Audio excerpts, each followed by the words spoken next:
Amma ba'du. Yang saya hormati, yang saya muliakan para tokoh masyarakat, para alim ulama, para kiai, para habaib, para jamaah sholat Jumat sekalian yang dirahmati oleh Allah Subhanahu wa taala. Pertama-tama marilah kita panjatkan puji syukur kehadirat Allah Subhanahu wa taala karena hari ini kita masih diberikan kesehatan, kita masih diberikan kekuatan. Yang alhamdulillah sampai hari ini hari ke 26 lagi, lebaran kurang 4 hari lagi. 4 hari lagi para bapak ini. 4 hari lagi kita dapat melaksanakan ibadah puasa insya Allah sampai tuntas sempurna dan insya Allah dipertemukan Ramadan tahun berikutnya. Selawat serta salam kita aturkan pada junjungan kita Nabi besar Muhammad Sallallahu Alaihi Wasallam yang insya Allah kita nantinya akan mendapat syafaatnya. Dalam kesempatan ini saya ingin menyampaikan tentang beberapa hal keamanan ini yang penting saya sampaikan. Apa saja kriminalitas kejahatan yang terjadi dalam beberapa bulan ini? Apa saja kejahatan yang diungkap oleh polisi Polres Jember, dan apa saja peran masyarakat untuk mendukung dan menjamin keamanan di wilayahnya masing-masing.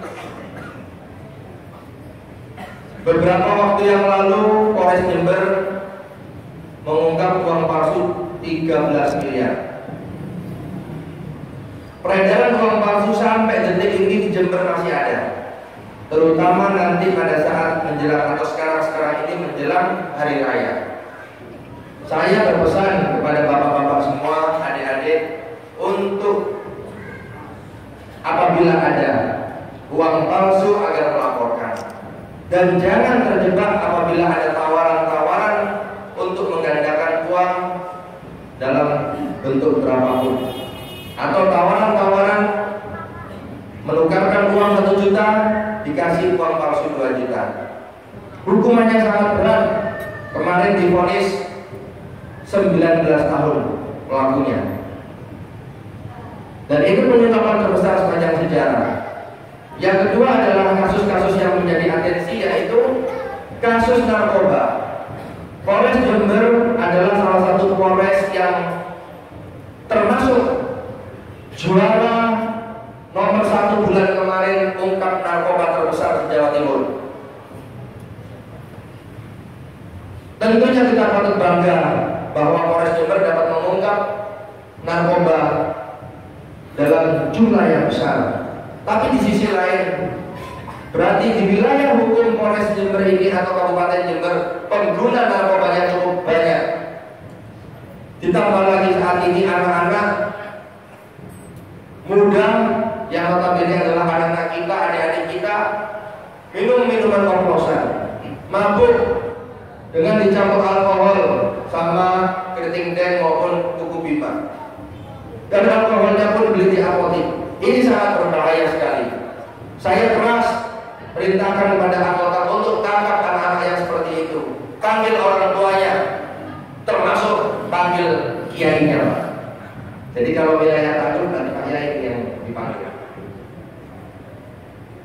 untuk memberikan satu tanggung jawab bahwa persoalan kenakalan remaja bukan hanya tugas kepolisian, tapi tugas orang tua, tugas tokoh masyarakat untuk menyampaikan, untuk menasehati. Yang ketiga adalah permasalahan kejahatan lain. Beberapa waktu yang lalu dilaporkan ada begal di daerah mana itu Pak? Pondok Dalam. Sekarang sudah kita tangkap dan saya sudah perintahkan anggota tegas apabila menemukan seperti itu lagi dan itu membahayakan, saya perintahkan tembak. Daripada dia membunuh rakyat, daripada dia membunuh masyarakat, daripada dia membunuh orang yang tidak bersalah, saya perintahkan kepada anggota saya apabila pada saat bertugas menemukan hal yang tersebut, saya perintahkan tembak. Apalagi ini menjelang bulan atau menjelang hari raya. Apalagi ini nanti mudik banyak. Saya tidak mau dikatakan bahwa Jember tidak aman.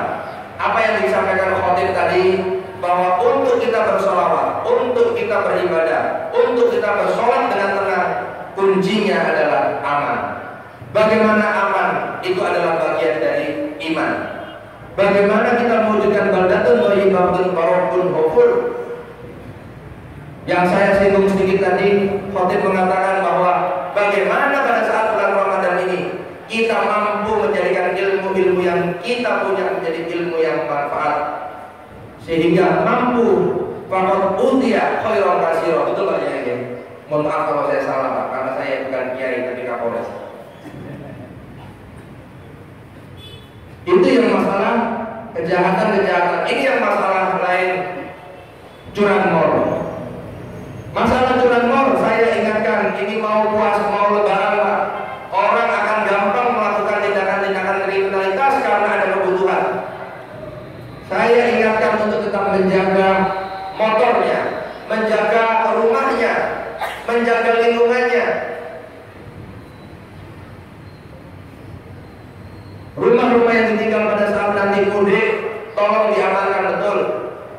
Makanya besok akan saya buat program Ramuna, rumah aman, mudik nyaman. Jadi nanti satgas-satgas rumah kosong itu akan saya bentuk, dibantu oleh kepala desa, dan nanti orang-orang yang memang wilayahnya banyak yang mudik, yang tanggung jawab berarti orang-orang yang ada dan melakukan sistem keamanan lingkungan yang terpadu dengan aparat keamanan lainnya. Ini yang nomor 4. Menjelang lebaran nanti, tingkat dinamika masyarakat akan tinggi. Kebutuhan-kebutuhan tentang keuangan itu juga akan tinggi. Oleh karena itu, pasti di tempat-tempat bank, penggadaian, tempat-tempat penukaran uang itu nanti akan ramai dikunjungi oleh masyarakat. Saya berpesan tetap berhati-hati, jangan menggunakan perhiasan-perhiasan yang berlebihan. Apabila mengambil uang dalam jumlah besar, silakan koordinasi dengan Kapolsek, silakan koordinasi dengan anggota untuk minta dikawal. Kalaupun tidak dikawal, sembunyikan uangnya, jangan ditunjuk-tunjukkan. Kalau pas nanti hilang, nangis sampean. Kalau nanti hilang, nangis sampean. Polisinya yang susah. Jangan letakkan uang di mobil, karena banyak mobil dipecah. Kalau bawa uang silakan melepas pada badannya dan jangan ada yang tahu kalau bawa uang. Kalau mau ngambil uang, jangan bilang-bilang sama tetangganya. Nanti banyak yang tak suka, disuruh orang ngerampok. Diletakkan di mobil, dipecah mobilnya, diambil. Susah melacaknya itu Pak. Dan ingat bahwa keamanan itu adalah kita yang paling bertanggung jawab. Polisi itu cuma jumlahnya di Jember ini 1.200. Jumlah masyarakat Jember itu kurang lebih 2,8 juta. Sekali lagi, alhamdulillah sampai detik ini selama saya menjabat Kapolres tidak ada konflik apapun, tidak ada konflik yang mengakibatkan pertumpahan darah, tidak ada konflik-konflik yang mengganggu stabilitas keamanan atau stabilitas ekonomi yang ada. 2 tahun yang lalu ada konflik-konflik yang di Puger, beberapa tahun yang lalu juga ada konflik-konflik yang di daerah Tempurjo, masalah perkebunan yang akhirnya ada korban bahkan sampai meninggal dunia. Alhamdulillah selama 1,5 tahun lebih ini Jember dalam keadaan aman. Apa yang disampaikan khotib tadi, bahwa untuk menjadikan betul-betul kita sholawat, beribadah, bersujud itu adalah kuncinya aman. Bagaimana nantinya kita menjaga negara kita ini, Kabupaten Jember ini menjadi kabupaten yang baldatun thayyibatun wa rabbun ghafur. Dan bagaimana menjadikan NKRI Pancasila adalah harga mati. Itu saja yang perlu saya sampaikan. Wallahu muwaffiq ila aqwamit thoriq.